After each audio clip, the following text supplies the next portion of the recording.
এটা আমি সবাই করে পাবো না। আমাদের আমল আকিদা, আমাদের লিবাস পোশাক, আমাদের চরিত্র দেখেই মানুষ বুঝবে যে এটা অভাবনা পাঠক।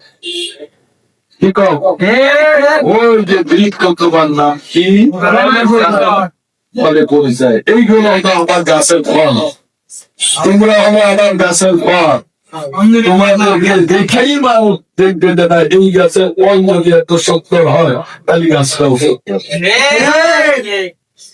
আর তোমাদের যদি চলাফেরা, কথাবার্তা, লিবাস পোশাক যদি দুটোই থাকে তাহলে কোথাও বস করে এই গাছের ফল বেশি সুবিধে না, ভালো না। এই জন্য প্রমাণ হলো মনির দিয়েই পীরের প্রমাণ। পীর গাবেল না মোকাবেল, এটা পরিচয় হলো মরিদ। মরিদের আমল দেখেনি জ্ঞানী লোকেরা, তারা বুঝবে যে আসলে